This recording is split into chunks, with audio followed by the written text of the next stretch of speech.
வெற்றி பயணம் நேயர்கள் அனைவர் மீதும் எல்லாம் வல்ல இறைவனின் அமைதியும் சமாதானமும் உண்டாவதாக. புத்தர் சிலை யாருடைய நினைவா அடையாளமா வைக்கப்பட்டிருக்குன்னா, தாதா சாஹேப் டாக்டர் அம்பேத்கர் அவர்களுடைய ஞாபகார்த்தமா வைக்கப்பட்டிருக்கு. நம்ம நிற்கக்கூடிய இடம் அம்பேத்கர் அவர்களுடைய மணிமண்டபம் அடையாறுல அவருடைய நினைவாக வைக்கப்பட்டிருக்கிற ஒரு விசேஷமான இடம் அப்படின்னு கூட சொல்லலாம். நம்ம ஏன் இதை அப்படி சொல்றோம் அப்படின்னா, டாக்டர் அம்பேத்கர் அவர்களுடைய அந்த ஒரு வரலாறு மிக நிச்சயமாக, அந்த வரலாறு அப்படிங்கிறது இன்னைக்கு கொஞ்சம் கொஞ்சமாக இருட்டடிப்பு செய்யப்பட்டு கொண்டே வருகிறது அப்படின்னு சொல்லும் பொழுது, அப்படி சொல்லும் போதே தெரியணும் அந்த வரலாறு இந்தியாவுக்கு, இந்தியாவில் இருக்கக்கூடிய ஏழை மக்களுக்கு, இந்தியாவில் இருக்கக்கூடிய ஒடுக்கப்பட்ட மக்களுக்கு, இந்தியாவில் இருக்கக்கூடிய அடிசாதி மக்களுக்கு எந்த அளவுக்கு அவருடைய வரலாறு தேவை அப்படிங்கிறது இதுல இருந்தே நம்ம தெரிஞ்சு கொள்ள முடியும். அண்ணல் அம்பேத்கர் அவர்களுடைய புகழ் எந்த அளவுக்கு உலக அளவுல போயிருக்கு அப்படின்னு சொன்னாக்கா, இந்தியாலேயே புகழ்பெற்ற 2 தலைவர்கள் அப்படின்னு நம்ம எடுத்துக்கிட்டோம்னு சொன்னா, சுதந்திர இந்தியால முதல்ல மகாத்மா காந்தி அவர்கள், 2வது அண்ணல் அம்பேத்கர் அவர்கள்.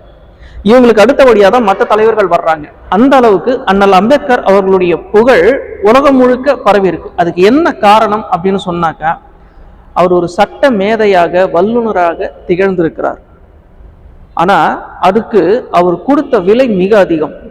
ஏன்னா அவர் தன்னுடைய சட்டத்தை பாதிக்கப்பட்ட மக்களுக்காக மட்டுமே பயன்படுத்தி இருக்கிறார். அதாவது பாதிக்கப்பட்ட தரப்பு பக்கம்தான் எல்லாரும் நிக்கணும் அப்படின்னு ஆசைப்படுவாங்க. ஆனா பெரும்பாலும் நடைமுறையில இது சாத்தியமாகாது. ஆனால் அண்ணல் அம்பேத்கர் அவர்கள் தன்னுடைய கல்வியை, தன்னுடைய சிந்தனையை, தன்னுடைய திறமையை, தன்னுடைய அர்ப்பணிப்பை பாதிக்கப்பட்ட மக்களுக்காக மட்டுமே எல்லாத்தையும் ஒதுக்கினார் அப்படின்னு சொல்லும் பொழுது, இவர் எந்த அளவிற்கு தனக்கு வந்த பல பொன்னான வாய்ப்புகளை நிராகரிச்சிருக்கிறார் அப்படின்னு நம்ம பார்க்கும் பொழுது, இவருடைய வரலாறு அப்படிங்கிறது அது ரத்தமும் சதையுமா ஆன ஒரு பக்கமா தான் நமக்கு தெரியுது. இன்னைக்கும் இவருடைய வரலாறு, இவருடைய பங்களிப்பு எந்த அளவுக்கு இருக்கு அப்படின்னு நம்ம பார்க்கிறோம் அப்படின்னா, இந்தியாவுடைய அரசியல் சாசனத்தை வடிவமைத்தவர். அதுக்கப்புறம் இந்தியாவில் இருக்கக்கூடிய மக்கள், இன்னைக்கு எல்லா தரப்பு மக்களும் அதிகாரத்துல பங்கெடுக்கிறாங்க அப்படின்னு சொன்னா அதுக்கு ஒரு காரணகர்த்தாவா இருக்கக்கூடியவர். அதே மாதிரி இந்தியாவில் இருக்கக்கூடிய அந்த ரிசர்வ் பேங்க் இருக்கு பாருங்க, அது உருவாக காரணமாக இருந்தவர். இது எல்லாமே அம்பேத்கர் அவர்கள் தான். ஆனால் அம்பேத்கர் அவர்கள் அப்படின்னு சொல்லும் பொழுது ஏதோ தாழ்த்தப்பட்ட மக்களுக்காக மட்டுமே உரியவர் அப்படிங்கிற மாதிரி போக்கஸ் பண்றாங்க. ஆனா நம்ம இப்ப சொல்லும் பொழுது எவ்வளவு விஷயங்கள் வெளியே வருது பாருங்க. மணிமண்டபம் மிக அழகாக பிரம்மாண்டமாக கட்டப்பட்டிருக்கு. அதையும் நம்ம கூடவே சுத்தி பார்க்கணும்.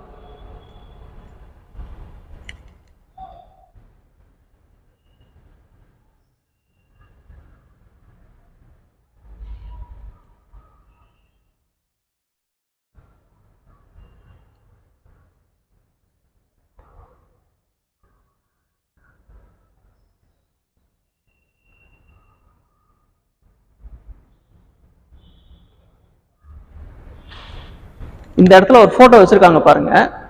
1923 பிரிட்டிஷ் இந்தியாவில் ரூபாயின் பிரச்சனை, அதன் தொடக்கமும் அதன் தீர்வும் அப்படிங்கிற ஒரு ஆய்வுரை அம்பேத்கர் அவர்களால் செய்யப்படுது. அந்த ஆய்வுரையுடைய தாக்கம் எப்படி இருக்குன்னா, அவருக்கு டாக்டர் பட்டம் கொடுக்குறாங்க லண்டன் யூனிவர்சிட்டியில. ஆனா அது மட்டும் இல்லாம அது எந்த அளவுக்கு மிகச்சிறந்த ஆய்வுரையாக இருக்குதுன்னா, அப்படியே இப்படி வாங்க, 1934 வருஷம் ஹில்டன் யங் ஆணையம், அம்பேத்கர் எழுதிய நாணயத்தின் பிரச்சனையும் அதன் தொடக்கமுங்கிற அந்த ஆய்வுரை இருக்கு பாருங்க. அந்த ஆய்வுரையை எடுத்துட்டு போய் அதோட அடிப்படையில இந்தியால ரிசர்வ் வங்கி அமைக்கணும் அப்படிங்கிற ஒரு பரிந்துரையவே செய்யறாங்க.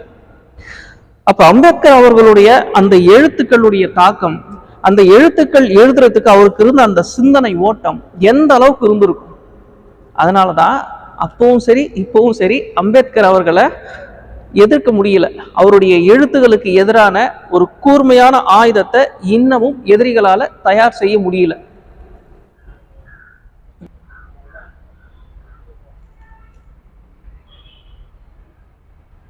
பொதுவாகவே வரலாறுல ஒரு நாயகன் அப்படின்னு ஒருத்தர் இருந்தாக்கா அவருக்கு வில்லன் அப்படின்னு ஒருத்தவங்க இருப்பாங்க. அம்பேத்கர் நாயகன் அப்படின்னு சொன்னாக்கா அவருக்கு வில்லன் அப்படின்னு ஒருத்தர் இருந்தாரு. ஆனா அவர் வில்லனா அப்படின்னு கேட்டா அது நம்ம அப்படி சொல்ல முடியாது. அதே சமயம் அவர் வில்லனும் இல்லை. சரி, அது நீங்களே புரிஞ்சுக்கோங்க. அம்பேத்கர் அவர்களுடைய வாழ்க்கை முழுவதும் ஒரு புயல்ல போகக்கூடிய ஒரு பூ மாதிரி தான். அந்த அளவுக்கு தான் அவருடைய வாழ்க்கை அமைப்பு அப்படிங்கிறது இருந்தது. ஏன்னா வாழ்நாள் முழுக்க அது எதிர்ப்பு மட்டுமே சந்திச்சுக்கிட்டு இருந்தாரு. ஏன்னா ஒடுக்கப்பட்ட மக்களுக்கு பின்னாடி அவர் இருந்ததுனால, அடிச்சாதி மக்களை மேல கொண்டு வரணும் அப்படிங்கிற அந்த ஒரு நோக்கத்துக்குள்ளேயே அம்பேத்கர் இருந்ததுனால, அதிகார வர்க்கம், அந்த மேல் ஜாதி, இவங்க எல்லாரும் சேர்ந்து அம்பேத்கரை அந்த அளவுக்கு நெருக்கிட்டு இருந்தாங்க. அம்பேத்கர் வாழ்நாள்லயே ரொம்பவும் பயங்கரமான ஒரு காலகட்டம் அப்படின்னு சொன்னாக்கா அது அந்த பூனா ஒப்பந்தம் தான். பூனா ஒப்பந்தம் அப்படின்னு சொல்றது அது எதை அப்படின்னு சொன்னாக்கா 1919 வருஷம் முதல் வட்டமேசை மாநாடு நடக்குது. அந்த மாநாட்டுல இந்தியாவுக்கான சட்டம், அதாவது இந்தியன் ஆக்ட், அது ரெடி பண்ணணும் அப்படின்னு பிரிட்டிஷ்காரங்க முடிவு பண்றாங்க. ஏன்னா இதுக்கு மேல இந்தியாவை ஆள முடியாது நேரடியாக அப்படின்னு தெரிஞ்சு போச்சு. சுயாட்சி, அதுக்கப்புறம் விடுதலை அப்படிங்கிற அந்த கட்டங்கள்லாம் வகுக்கப்படக்கூடிய ஒரு காலகட்டமா மாறிடுச்சு. அப்ப இந்தியாவுக்கான சட்டங்கள் தேவைப்படுது அப்படின்னு சொல்லும் பொழுது வாக்காளர் தொகுதியை அம்பேத்கர் சட்டப்படி பிரிக்கும் பொழுது அம்பேத்கர் அவர்கள் ஒரு விஷயத்தை கொண்டு வர்றாங்க. என்னன்னா, எல்லாருக்கும் பொது தொகுதி, ஆனால் ஷெட்யூல் காஸ்ட் அப்படின்னு சொல்லக்கூடிய அந்த பட்டியலின மக்களுக்கு மட்டும் இரட்டை வாக்குரிமை, பொதுவான முறையிலையும் வாக்களிச்சுக்குவாங்க, தங்களுக்கான ஒரு பிரதிநிதியையும் அவங்க தங்களுடைய தொகுதியில நிக்க வச்சு அவங்களுக்கும் ஒரு வாக்களிப்பாங்க அப்படின்னு. ஆனா அந்த ஒரு சட்ட திருத்தம் இருக்கு பாருங்க, அது அவ்வளவு பெரிய ஒரு புயலை கலப்பும் அப்படின்னு அம்பேத்கர் அவர்கள் நினைச்சிருக்கிறதுக்கு வாய்ப்பே கிடையாது. அம்பேத்கர் தன்னுடைய வாழ்நாள்ல ஒரு மன உளைச்சல், மன அழுத்தம், தூக்கம் இல்லாம இருந்தார் அப்படின்னு சொன்னாக்கா அது அந்த காலகட்டத்துல தான்.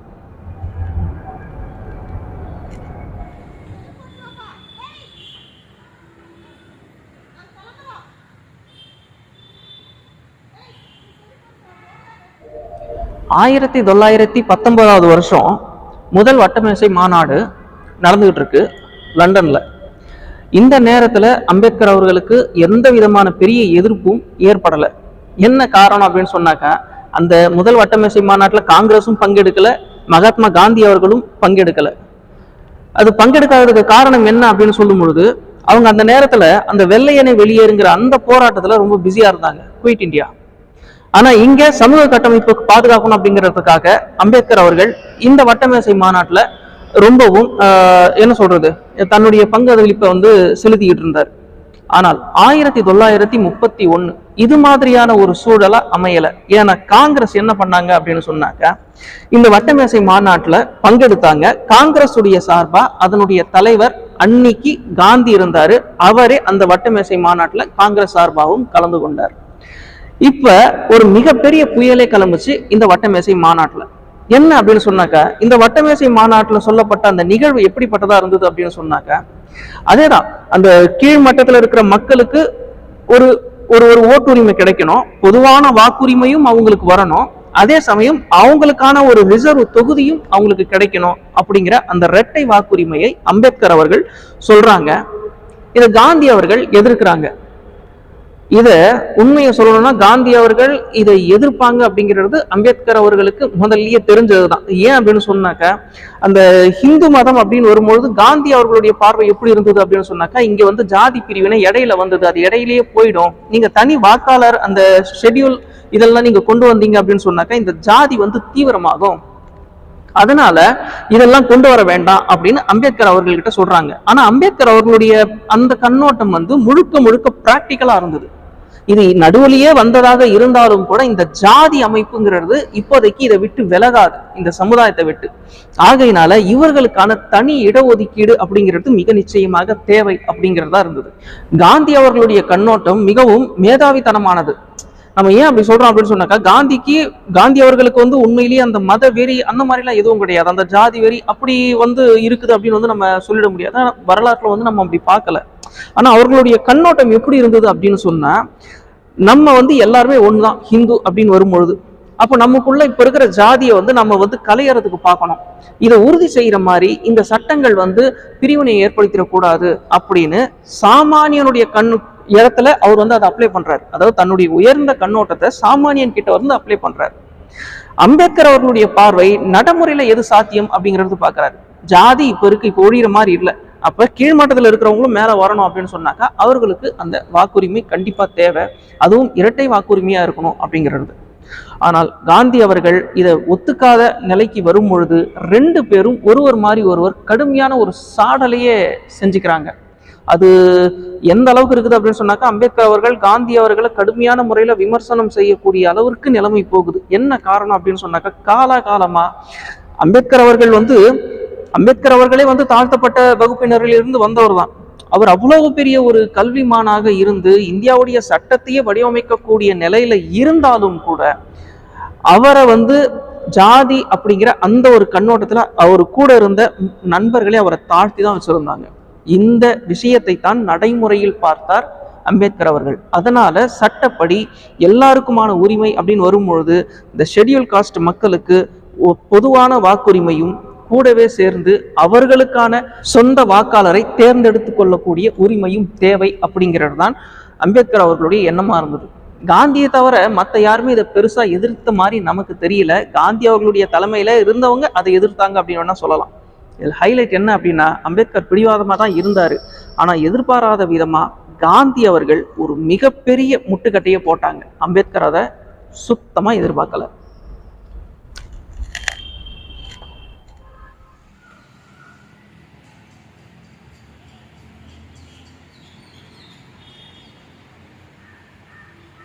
என்ன மாதிரியான ஒரு மிகப்பெரிய ஒரு பேரிடியை அண்ணல் அவர்கள் சந்திச்சாங்க அப்படின்னு சொன்னாக்கா, மகாத்மா காந்தி அவர்களுடைய அந்த ஒரு அறிவிப்பு.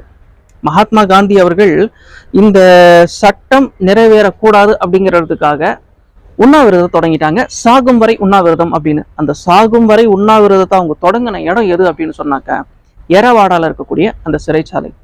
அந்த பிரிட்டிஷ்காரங்களை எதிர்த்து ஒரு பக்கம் போராட்டம் பண்ணிக்கிட்டு இருக்கும்போது பிரிட்டிஷ் அரசாங்கம் அவரை தூக்கி உள்ள வைக்குது எரவாடா சிறையில. அந்த சிறைச்சாலையில இருந்துகிட்டே அவர் சாகும் வரை உண்ணாவிரதம் இருக்கிறேன் அப்படிங்கிறாரு. என்ன காரணம் அப்படின்னா, ஷெட்யூல் காஸ்டுக்கு தனி இடஒதுக்கீடு வரக்கூடாது அப்படிங்கிற அந்த ஒரு நிலைப்பாட்டுக்காக. இதனால அண்ணல் அம்பேத்கருக்கு ஒரு மிகப்பெரிய சிக்கல் ஏற்படுது. காந்தி அவர்கள் அந்த உண்ணாவிரதத்தை தொடங்கிய நாள் 20ஆம் தேதி செப்டம்பர் மாதம் 1932 வருடம். ஆனா இந்த நாள்ல இருந்து அம்பேத்கர் அவர்களுடைய அந்த நிலை எப்படி இருந்தது அப்படின்னு சொன்னாக்கா, ஒரு நிலை குலைஞ்சு போகிற அளவுக்கு நிலைமை மாறிடுச்சு. ஏன் அப்படின்னு சொன்னா, மிகப்பெரிய தலைவர்கள் அம்பேத்கர் அவர்களுக்கு அழுத்தம் கொடுக்க ஆரம்பிச்சிட்டாங்க. நீங்க மகாத்மா காந்தியை எதிர்த்து இந்த சட்டத்தை கொண்டு வர போறீங்களா அப்படின்னு. நேரு அவர்கள் அவ்வளவு ஆதரவா இருந்தாங்க. ஆனா நேரு அவர்கள் காந்தி அவர்களுடைய இந்த உண்ணாவிரதத்தை பார்த்த உடனே கொஞ்சம் கொஞ்சமாக அவங்களும் கொஞ்சம் பின்வாங்க ஆரம்பிச்சிட்டாங்க. என்ன காரணம் அப்படின்னு சொன்னாக்க, மகாத்மா காந்தி அவர்களுடைய அந்த உண்ணாவிரதம் நேருவையும் கொஞ்சம் அப்படி யோசிக்க வைக்குது. இதையும் தாண்டி அங்க என்ன நடக்குதுன்னா, அம்பேத்கர் அவர்களுக்கு கொலை மிரட்டல்லாம் வரக்கூடிய சூழ்நிலை உருவாகுது. போன் வரும், உங்களை நாங்க இப்போ கொன்னுடுவோம், நாளைக்கு கொன்னுடுவோம், நாளன்னைக்கு கொன்னுடுவோம், சாயந்தரம் கொன்னுடுவோம் மாதிரியான கொலை மிரட்டுகள்லாம் கூட வரக்கூடிய ஒரு சூழ்நிலை எட்டுறாங்க. இது போக இந்த பட்டியலின மக்களுக்காகத்தான் அம்பேத்கர் அவர்கள் உழைச்சிக்கிட்டு இருக்கிறாங்க. அந்த மக்கள் கூட அந்த எமோஷன் ஆகுறாங்க காந்தி அவர்கள் அந்த உண்ணாவிரதத்தை தொடங்கும் பொழுது. அப்ப அந்த மக்கள் கிட்ட இருந்தும் மிகப்பெரிய அளவுல அழுத்தங்கள், அதே மாதிரி கொலை மிரட்டல்கள், அதே மாதிரி பல தலைவர்கள் கிட்ட இருந்து வரக்கூடிய அந்த அழுத்தங்கள் இதெல்லாம் சேர்ந்து அம்பேத்கர் அவர்களுடைய தூக்கம் கலையுது. அம்பேத்கர் அவர்களுடைய அந்த மன உளைச்சல் ரொம்ப அதிகமாகுது. அவரால் சரியா சாப்பிட முடியலங்கிற ஒரு சூழ்நிலை வரைக்கும் போகுது. கடைசியில அவர் எடுத்த அந்த முடிவு, பரவாயில்ல நாமளே விட்டு கொடுத்துருவோம் அப்படிங்கிற அளவுக்கு. மகாத்மா காந்தி அவர்களுடைய நிலை இங்க எப்படி இருந்தது அப்படின்னு சொன்னாக்க, ஒட்டுமொத்த இந்து சமுதாயத்திற்கும் நாம தான் பிரதிநிதி அப்படிங்கிற அந்த ஒரு ஒரு கண்ணோட்டத்திலேயே அவர் தன்னை வச்சிருந்தார். கடைசி வரைக்கும் அவர் அப்படிதான் இருந்தார். இந்துக்களுக்கு நான் தான் தலைவன் அப்படின்னு அவர் பிரகடனப்படுத்திக்கலையே தவிர அவருடைய நிலை அப்படிதான் இருந்தது. அதனாலதான் இந்துக்களை பிரிச்சிடாதீங்க அப்படின்னு இவருடைய கண்ணோட்டத்துல அவர் போராடுறாரு. அதே சமயம் அம்பேத்கர் அவர்கள் நடைமுறையை பார்த்து இது சரியில்லை, எல்லாருக்குமான அதிகார பகிர்வு வரணும் அப்படின்னு சொன்னாக்க இது மாதிரியான சட்டங்கள் தான் சரி அப்படிங்கிறது இவருடைய நிலைப்பாடு. ஆனா கடைசியில இதுல ஜெயிச்சது என்னவோ காந்தி அவர்கள் தான். சரி, அதுக்கப்புறம் எப்படி இந்த இடஒதுக்கீடெல்லாம் கிடைச்சது, எல்லா மக்களுக்குமான அந்த அதிகார பகிர்வு எப்படி வருது அப்படின்னு நம்ம பார்த்தோம்னு சொன்னாக்கா, நேரு அவர்கள் அம்பேத்கர் அவர்களுக்கு அவ்வளவு உறுதுணையா இருந்தாங்க. அதன் காரணமாகத்தான் இந்தியால கீழ் மட்டத்துல இருக்கக்கூடிய மக்களும் கூட பெரிய அளவில் அதிகாரத்துல வரக்கூடிய சூழ்நிலை இன்னைக்கு நிலவுது. இதுக்கு காரணம் மிக நிச்சயமாக அம்பேத்கர் அன்னைக்கு எடுத்த அந்த துணிச்சலான முடிவுகள் தான். ஆனா இடையில காந்தி அவர்களுடைய அந்த ஒரு ஒரு தடை மட்டும் இல்லை அப்படின்னு சொன்னாக்க, இன்னும் விரைவான முறையில பட்டியலின மக்களுக்கும் சரி, அது கீழ்மட்ட மக்களுக்கும் சரி எல்லா தரப்பு மக்களுக்குமான ஒரு மிகப்பெரிய மாற்றங்கள் இன்னும் விரைவாகவே நிகழ்ந்திருக்கிறதுக்கான வாய்ப்புகள் தான் மிக அதிகம். பூனா ஒப்பந்தம் அப்படிங்கிறது சாதாரணமான விஷயம் இல்லை. அம்பேத்கர் தன் கைப்படவே அந்த புத்தகத்தையே எழுதியிருக்கார். என்ன நடந்தது, ஏது நடந்தது, பூனா ஒப்பந்தத்துடைய அந்த ஷரத்துக்கள் என்ன, 1919 நடந்த முதல் வட்டமேசை மாநாட்டில் என்ன மாதிரியான விஷயங்கள்லாம் தடை இல்லாமல் நடந்தது, காந்தி அவர்கள் உள்ள வந்ததுக்கு அப்புறம் எது மாதிரியான தடைகள்லாம் இங்கே ஏற்பட்டுச்சு அப்படிங்கிற விஷயத்தை விலாவரியா விவரிச்சிருக்கார் அந்த பூனா ஒப்பந்தம் அப்படிங்கிற அந்த ஒரு புத்தகத்துல. நம்ம எல்லாரும் படிக்க வேண்டிய ஒரு புத்தகம்.